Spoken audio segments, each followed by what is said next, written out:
Welcome to the What's Our Verdict podcast. We fashion ourselves cinematic judge and jury. My name is JJ Crowder. I'm here with my co-host, Javier Ortiz. What is up, my nerds? And Ian Anderson.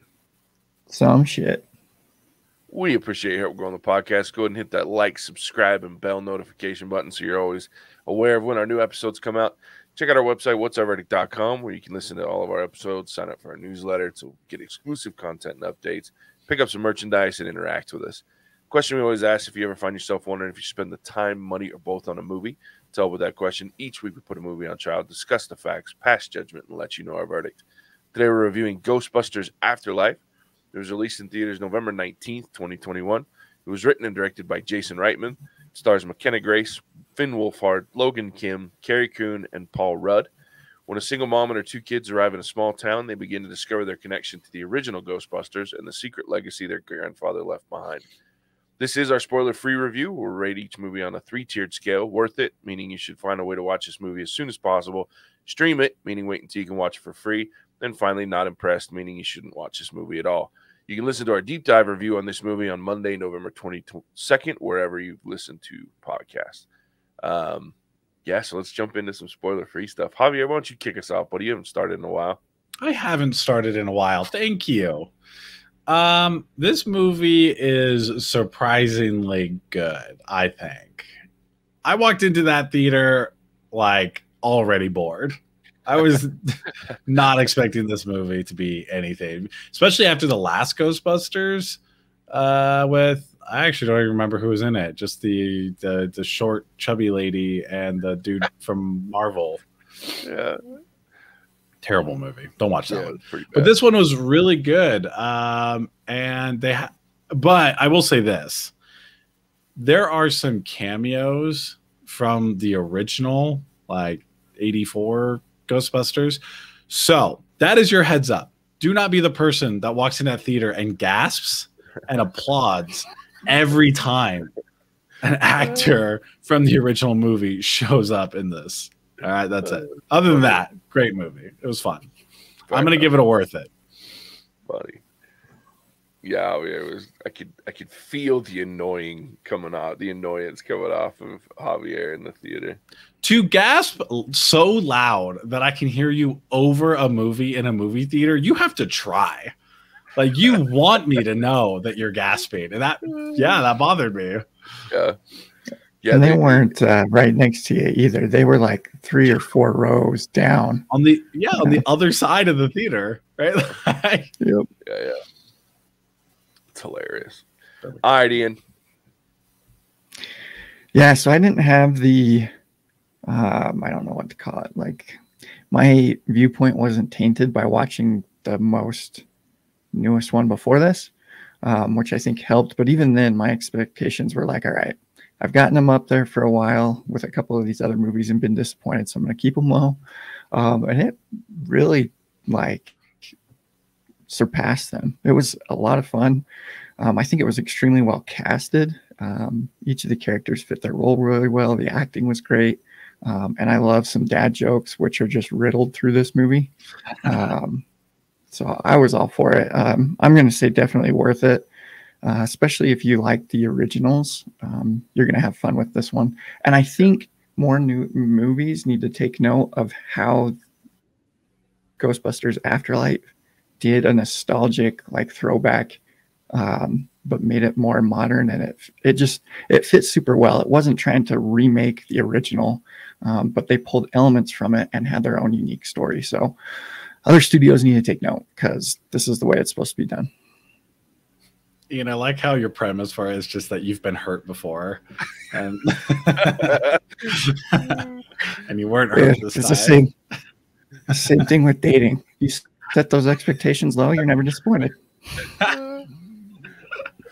That's awesome. My tainted worldview has created a good movie. Yeah. Well, I was pretty bitter on the last one, so. Oh yeah. I went in, and I've told you guys this a million times, and I think we talked about it in the last episode. I was very cautiously optimistic, and that's being generous. I thought this movie was gonna suck, because like you hinted to, Ian, a lot of these studios get it wrong. They either do a complete remake just with different characters and call it a soft reboot, or, you know, they move forward with it, or they just overdo, you know, or they go completely different and it doesn't fit at all with what the originals were. And I'm with you. If every studio would watch this movie and go, okay, this is how you do a continuation of something that happened the last time we saw it was, I think, like 1987 or 88 or whatever it was when Ghostbusters 2 came out. But this one links so closely to the first one in 84 that, I mean, but it does it in such a way that, like you say, it just brings that nostalgia out, brings back a lot of things that you're like, ooh, that's very familiar. I know where that comes from. But it doesn't completely remake it. You know, it's not just the same movie. There's a lot of different nuances, different storylines, different characters. So I was pleasantly surprised, and I kept waiting for the other shoe to drop and it to get shitty throughout the movie. Yeah. But it didn't. It just kept maintaining the, you know, this flow of hilarity, of just enjoyable characters. Like, you fell in love with the new characters so quickly. And I was like, how do you outdo the original 4 Ghostbusters? And I don't think that they outdid them. I think that they just did something different, and they took it and built upon this universe and this group of characters that you just fell in love with really quickly in the original Ghostbusters and added to it. So I was very pleasantly surprised. I can't wait to watch this movie again. Like, it's been a while since, like, I was like, oh yeah, I'm gonna enjoy watching it. Like with Shang-Chi, we talked a lot about watching the movie again. I was like, I'm gonna enjoy watching that movie again. This one I left going, can we just go right back in and watch that again? Because there are so many things that I know that I'm not going to remember in the morning when we record. And I want to remember them because the one-liners, the jokes, it had a lot of heart. So I am with everyone else. Worth it. Definitely go see this, especially if you're a fan of Ghostbusters, the original Ghostbusters movies. You're going to love this movie. And if you don't, then get out of my face. You're heartless, because this shit was fun. I had a lot of fun, even with all the gasping and weird shit that was going on in the game. But, you know, opening nights are that way. Like, I just didn't expect it with Ghostbusters. So it was fun. Yeah. Well, another thing I liked about it too, I haven't seen the original one in a long time. Like, I've seen it, and I remember like the premise and parts of it, but I think this movie did a good job, at least for me, because I remembered the parts that they were hinting towards, right? Like, of course, I remember the traps in the car, like that's obvious, but like the little hellhound thing, I was like, oh, I remember that. Or, you know, like they had essentially the same villains, right, that they brought back, and I was like, oh, I remember that. Or like there are other little references. So and I'm sure I missed some, but for the most part, I got most of the callbacks to the original movie, having not seen it for a long time, right? And so that I think that's a job well done from the nostalgic standpoint.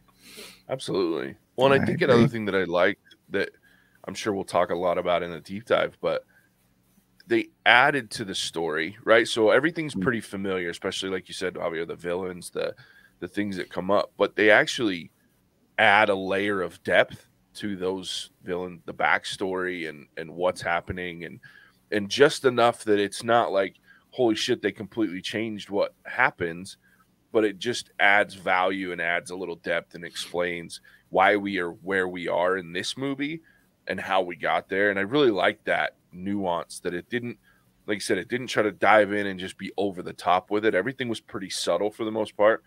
And the other thing that I really enjoyed and appreciate is they didn't lean on the original cast. You get those moments where you have the cameos and they pop up in different areas and, you know, for different purposes, and I'll leave it at that till the deep dive, but they don't go, we have to lean solely on the original Ghostbusters for this to make sense. They let it be its own standalone movie, and they let these new characters carry this movie, which is dangerous. It's scary because you know you have something that works with the original cast. So to not rely on that cast to make this movie work, it takes guts, and it really paid off, I think. So especially since they shit the bed with the last movie doing that, right? So they're like, okay, we're gonna do this again, but hopefully better. Well, and I was just glad that the original, like, and it wasn't the original. So Ivan Reitman was the director of the original, and his son Jason Reitman is who directed this one and wrote this one. And I mean, you don't have the original writers, obviously, of Harold Ramis and Dan Aykroyd, who, you know, obviously are geniuses.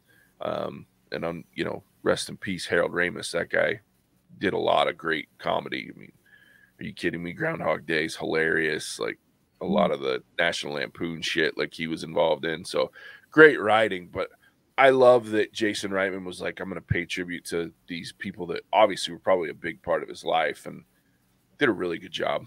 I just, thoroughly enjoyed this movie. So go figure it out. Go watch it. It's fun. It's a lot of fun. So, yeah, there it is. 3 worth it's. We haven't had that convincingly of a worth it in a long time. So, go check this thing out. You can also find us if you want to interact with us and talk about other movies and listen to our other episodes. You can go check us out on our social media, Facebook, Instagram, Twitter, all at What's Our Verdict. Check out our website, whatsourverdict.com. We can do all those things, listen to our episodes, listen to our deep dives, check those out. Next week, we'll be doing a King Richard. Yeah, it'll be King Richard. Yeah. So watch out for that one with the spoiler free, and then we'll have a deep dive on the 29th. So looking forward to that one. Should be interesting. And then we're going to do some different things for Christmas, the December holiday. We'll talk about those during the next episode. So keep an eye out for that. We're going to change some things up, hopefully make some things better. But yeah. All right. So with that, we appreciate you tuning in. We'll catch you on the next one. Bye-bye now. Cinemagic out. Whoa!